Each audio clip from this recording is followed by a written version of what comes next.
In the frozen hell of Yakutia, where breath turns to ice instantly, 72-year-old Galina Volkov found something impossible buried in the snow. She thought she was merely saving a dying animal, but she had no idea she was inviting a miracle and a deadly war right to her doorstep. This is the true story of the white ghost of Oymyakon. The thermometer on the porch of Galina Volkov's cabin read negative 71 degrees Celsius. It was a temperature that didn't just freeze water, it froze time. In the Oymyakon Valley of Yakutia, the pole of cold, the air was so brittle that if you shouted too loud, it felt like the sky might crack. Galina, wrapped in 3 layers of reindeer hide and wool, pushed open her heavy wooden door. The hinges screamed in protest against the frost. She was 72, a woman carved from the same hard timber as the taiga forest surrounding her. She lived alone, 5 miles from the nearest neighbor, ever since her husband, Ivan, had passed away a decade ago. People in the village called her the babushka of the woods, a relic who refused to move to the city where central heating made life bearable. But Galina didn't want easy. She wanted peace. That evening, however, the peace was shattered by a storm that the locals called the White Death. It wasn't just snow. It was a wall of ice crystals driven by winds that could strip skin from bone. It wasn't the howl of a wolf, she knew that sound in her marrow. It wasn't the bark of a stray dog. It was a high-pitched, desperate mewling, almost like a child crying, barely audible over the shrieking wind. Common sense dictated she go inside, lock the door, and pour a tea. Out here, altruism often meant death, but the sound tugged at something maternal in her, a ghost of the children she never had. She grabbed her flashlight, the beam cutting a weak yellow cone through the swirling white chaos. "Hello?" she called out, her voice muffled by her scarf. The mewling came again, weaker this time. Galina dug. Her gloved hands swept away the powder until she hit something solid. It was a crate, a shattered, wooden transport crate, half buried and splintered, likely fallen from a passing cargo truck on the ice road miles away, or perhaps tossed. Inside the wreckage, curled into a tight, shivering ball, was a lump of white fur. Galina reached in. The creature was stiff, its eyes frozen shut. She expected a husky puppy, but when she lifted it, the paws were too large, the claws too hooked, and the fur, it wasn't the coarse hair of a dog. It was plush, thick, and striped with faint ghostly charcoal lines. It was a cub, a white tiger cub. The absurdity of it almost made her drop him. Tigers didn't live in Yakutia. They belonged in the Amur region, thousands of miles south, or in the steppes of India. Finding a white tiger here was like finding a diamond in a bowl of soup. The cub let out a final, rattling breath and went limp. "No, you don't," Galina hissed. She shoved the cub inside her coat, pressing its icy body against her chest, right against the wool of her sweater where her body heat was strongest. She turned and fought her way back to the cabin. The wind pushed her down, forcing her to crawl the last 10 yards. She kicked the door shut behind her and collapsed on the rug before the wood stove. Her hands shook as she pulled the creature out. It was lifeless. "Come on, little one," she whispered, grabbing a rough towel.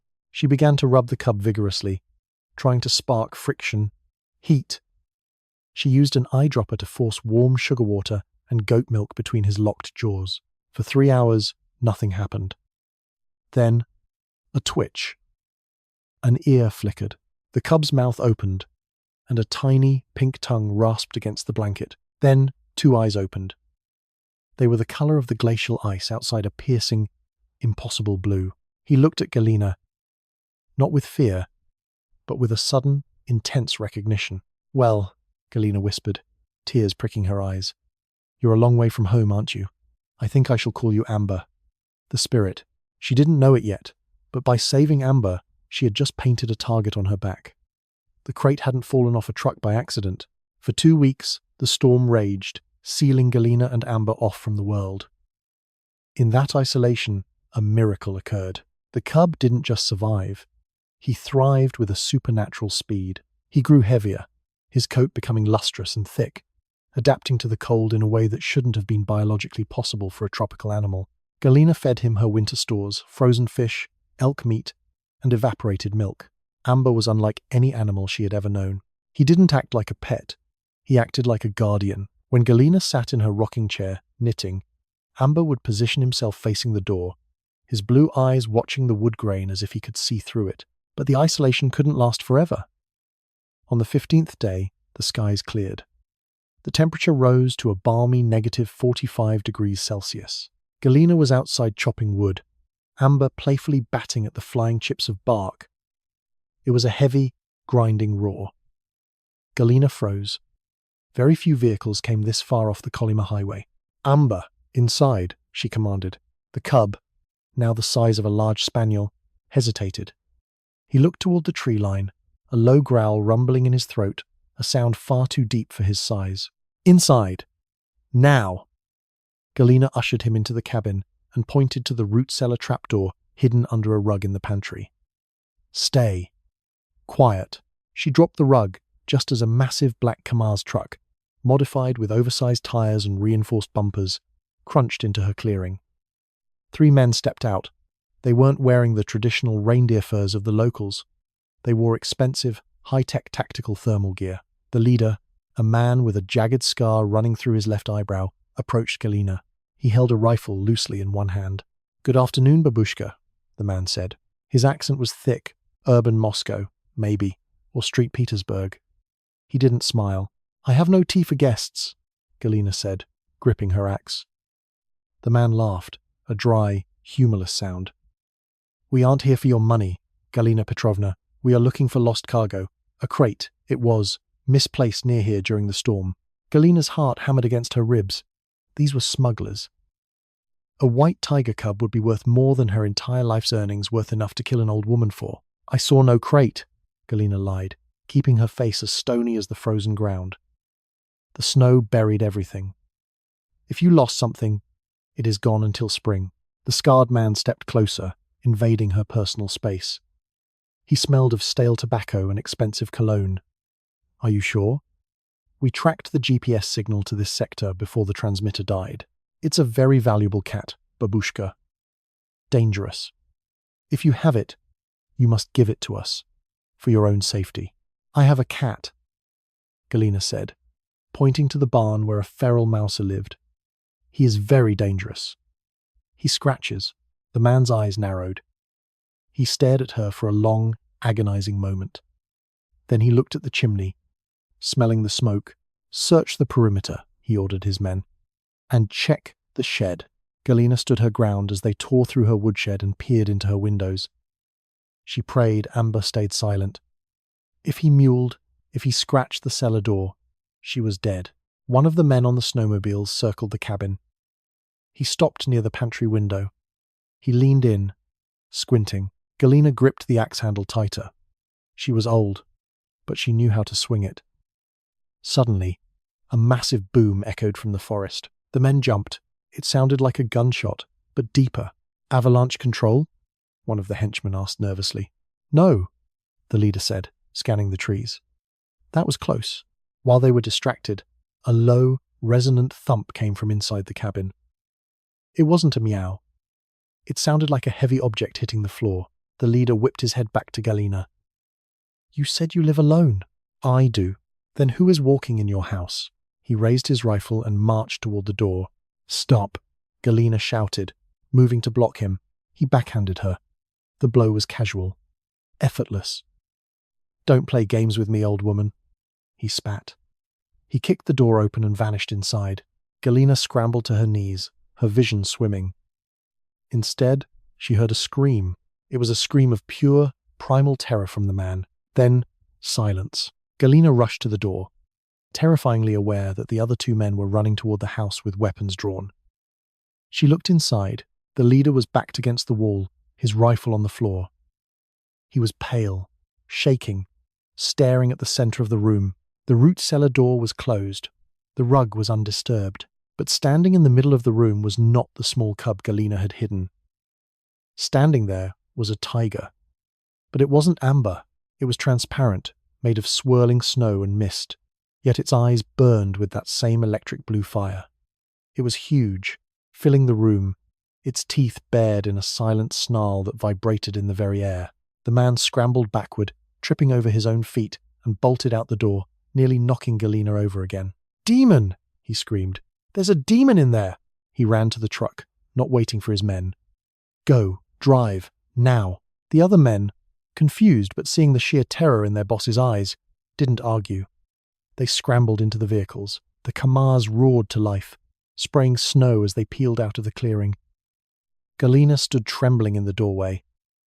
She looked back into the room. The mist dissipated. The giant tiger vanished. From under the pantry rug, a soft scratching sound emerged. Galina lifted the trapdoor. Little Amber looked up at her, blinking sleepily, as if he had just woken from a nap. He let out a tiny, high-pitched squeak. Galina looked from the cub to the empty room. She realized then that the legends of the Yakut people, the stories of the forest spirits that protected the innocent, might not just be stories, or perhaps Amber was something far more than just a biological anomaly. She picked up the cub, hugging him tight. "They will be back, little one," she whispered, watching the dust settle on the horizon. "And next time, they won't scare so easily." But she was wrong. The men weren't the only thing coming to her door. As night fell, the temperature dropped to -75 degrees Celsius, a record low, and out in the darkness, hundreds of eyes appeared in the tree line. The wolves had come. And they weren't looking at Galina. They were bowing. The howling stopped as abruptly as it had begun. The silence that followed was heavier than the snowdrifts piling against the cabin walls. Galina Volkov stood by the frosted window, her knuckles white as she gripped the curtains. Outside, under the shimmering green ribbons of the aurora borealis, the timber wolves remained motionless. There were dozens of them, grey ghosts with eyes reflecting the starlight. They formed a perfect semicircle around her cabin, facing outward, away from her door. They were not besieging her. They were forming a perimeter. "Impossible," Galina whispered. In her 72 years in the Sakha Republic, she had seen wolves take down elk, raid livestock, even stalk lone travelers on the Kalaima Highway. They were creatures of hunger and opportunity. They did not guard old women. She looked down at Amber.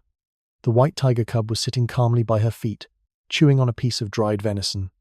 He paused, looked up at the window, and let out a low, chuffing sound. Outside, the largest wolf, a massive alpha with a scarred flank, turned its head toward the cabin, dipped its snout in a nod, and then returned its gaze to the dark forest road. Galina realized then that the miracle wasn't just that the cub had survived, it was that the tiger itself seemed to recognize him. The indigenous Yakuts spoke of the Ai, benevolent spirits, and the Abasi, demons of the lower world. But they also spoke of the master of animals, a spirit that could wear any skin. "Who are you, really?" she asked the cub. Amber just purred, a sound like a diesel engine idling. The peace lasted only until dawn. The thermometer had dropped to a staggering -75 degrees Celsius, a temperature where steel became as brittle as glass and rubber tires shattered like porcelain. The sound of rotors cut through the morning mist. Galina grabbed her father's old bolt-action hunting rifle. She knew the men would return. Men like that, men who wore greed like a second skin, didn't give up on a prize worth millions. A black helicopter, a sleek, military-grade machine, appeared over the tree line. It couldn't land in the deep snow, but it hovered low over the clearing. A voice boomed from a loudspeaker, distorted by the cold. "Galina Volkov, this is your final warning. Send the animal out, and we will leave you in peace. Resist, and we will burn this cabin to the ground." Galina didn't answer. She extinguished the oil lamps and moved Amber into the heavy iron wood stove. It was cold now, the fire long out, but the thick iron would protect him from bullets. "Stay," she commanded. She locked the stove door. Outside, the wolves began to howl again. But this time, it wasn't a song. It was a war cry. From the helicopter, a rope dropped. 4 men rappelled down, wearing white camouflage and carrying automatic rifles. They hit the snow running. Galina cracked the window open just an inch. The cold air rushed in like a physical blow, freezing the moisture in her nose instantly. She rested the barrel of her rifle on the sill. She wasn't a killer, but she was a survivor of the Gulag generation's children. She aimed for the snow in front of the lead man, the one she recognized as Roman, the scarred leader from the day before. Bang! The shot kicked snow into Roman's face. He didn't even flinch. "Take the house!" Roman screamed. The men advanced. But they had forgotten the perimeter. From the snowdrifts, the wolves erupted. They moved like grey blurs, faster than human reflexes could track in the numbing cold. One wolf slammed into a mercenary, knocking his rifle aside. Another clamped its jaws onto a man's boot, dragging him down. The mercenaries panicked, firing wildly. The deafening crack, crack, crack of gunfire echoed off the frozen mountains. "Don't shoot the wolves!" Roman shouted, realizing the waste of ammunition. He pushed past his struggling men and reached the porch. He kicked the heavy oak door. It shuddered but held. Inside, Galina retreated to the kitchen, overturning the heavy oak table for cover. She could hear Amber scratching frantically inside the iron stove. "I'm coming for you, little ghost!" Roman yelled, firing a burst through the door. He stepped into the cabin, his breath billowing in clouds. "Where is it?" he demanded, pointing his weapon at Galina. "Gone," she said. "Liar." Roman strode toward the pantry. Remembering where the cub had been hidden before, he tore the rug aside. Empty.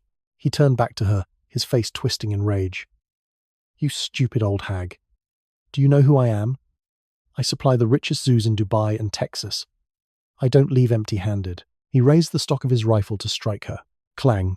The sound came from the iron wood stove. Roman froze. He looked at the stove. The heavy iron latch was rattling. Something inside was hitting the door with incredible force. "There you are," Roman grinned. He walked over to the stove. "Cooking yourself, little tiger." He reached for the latch. "Don't!" Galina screamed. "You don't understand what he is." "I know exactly what he is." $5 million. Roman threw the latch open. What happened next was not something Roman could have prepared for. Not in all his years of poaching and smuggling. He expected a terrified, 10-pound cub to cower in the back of the stove. Instead, a blast of white mist exploded from the opening, as if the stove contained a pressurized cloud. Roman staggered back, coughing. Through the mist, Amber leaped, but he wasn't a cub anymore. In the confined space of the stove, under the stress of the threat, something ancient had triggered in the animal's bloodline. The sheer adrenaline, combined with the mystical energy of the Oymyakan Valley, had accelerated his instinct. Amber hit Roman's chest with the force of a cannonball. The man went down, his rifle skittering across the floor. The cub stood on Roman's chest. He was still small, physically, but his presence was colossal. He opened his mouth and let out a roar. It wasn't the squeak of a baby. It was a roar, a deep, resonant thunder that shook the jars on the shelves. It was the call of the wild, amplified by the acoustics of the valley. Outside, the battle turned. Hearing the roar, the wolves redoubled their attack. But they weren't alone. From the dense tree line, heavy, lumbering shapes emerged. Brown bears, awakened from hibernation by the disturbance in the natural order, crashed through the snow. In Yakutia, bears usually slept until April, but the roar of the king had woken them. The mercenaries outside screamed as the forest itself seemed to come alive to crush them. Inside the cabin, Roman stared up into the blue eyes of the white tiger. For a second, he didn't see an animal. He saw the judgment of the winter itself. "Get off!" Roman shrieked, batting at the cub. Amber swiped. His claws, sharp as razors, tore through Roman's expensive tactical jacket and the Kevlar vest beneath, leaving 4 deep parallel shreds. Roman scrambled backward, kicking the cub away. He grabbed his sidearm, a pistol strapped to his leg. He aimed at Amber. Galina didn't think. She didn't calculate. She just moved. She threw the heavy cast-iron skillet she had been clutching. It spun through the air and struck Roman's hand. The pistol discharged, the bullet burying itself in the floorboards. "Out!" Galina roared, her voice cracking. "Get out of my house!" Roman looked at the old woman, then at the hissing white cub, and finally at the window where he could see his men retreating toward the helicopter, pursued by wolves and bears. The pilot of the helicopter was already lifting off, abandoning the team on the ground. "You're dead," Roman snarled, clutching his bleeding hand. "The cold will kill you both." He scrambled out the broken door and ran. He didn't make it to the rope. He fired the engine and sped off into the whiteout, leaving his men behind to the mercy of the tiger. Galina rushed to the door and barred it with the broken planks. The cub was trembling. The spirit energy seemed to fade, leaving him just a small, frightened animal again. He limped over to Galina and buried his face in her felt boots. The sounds outside died down. The helicopter was gone. The mercenaries who hadn't escaped were being escorted away by the wolves, not killed, but driven deep into the wilderness where the negative 75 degrees Celsius temperatures would do the work of justice. Galena sank to the floor, pulling Amber into her lap. The adrenaline crashed, leaving her exhausted. The cabin was freezing, the door was broken. "We have to fix the door, Amber," she whispered, "or the night will take us." They spent the next 6 hours boarding up the entrance with spare timber and rugs. They huddled together by the relit stove, listening to the wind howl, but they survived. 3 days later, a convoy of legitimate Russian military trucks arrived. A local ranger had seen the helicopter and reported the illegal incursion. They found the mercenaries miles away, frostbitten and raving about ghost wolves and demon bears. Roman was never found. His snowmobile tracks ended at a fissure in the ice of the frozen Indigirka River. When the soldiers reached Galena's cabin, they found her drinking tea. "We heard reports of a tiger," the captain said, eyeing her suspiciously. "A white tiger." Galena smiled. She pointed to the rug by the fire. Amber was gone. "I have no tiger," she said softly. "Only the memories of an old woman." The captain looked around. He saw the massive claw marks on the floor, too big for any dog. He saw the white hairs on the blanket. He looked into Galena's eyes, and he saw the fierce, protective steel of the Yakut people. He nodded slowly. "Of course. Just stories. Stay warm, babushka." He left. Galena waited until the trucks were gone. She walked to the back door and opened it. At the edge of the forest, where the shadows were deepest, Amber stepped out, larger now, flanked by 2 timber wolves. He had grown too big for the cabin. He belonged to the wild now. He was the guardian of the valley, the white ghost of Oymyakon. He lowered his massive head in a bow. "Go," Galena whispered, tears freezing on her cheeks. He turned and vanished into the white mist, a legend that would keep poachers away from Oymyakon for generations to come. Galena Volkov went back inside, warmed not by the fire, but by the knowledge that she had not just saved a life, she had saved the soul of the forest. Galena's story reminds us that even in the coldest places on Earth, the warmth of compassion can create miracles. She risked everything for a creature that didn't belong, and in return, nature protected its own. The white ghost of Oymyakon is said to still roam those frozen woods, watching over the innocent. If this story froze your heart and then melted it, please hit the like button, subscribe and turn on notifications so you don't miss our next incredible true story. Share this video with someone who believes in miracles. Stay warm and see you next time.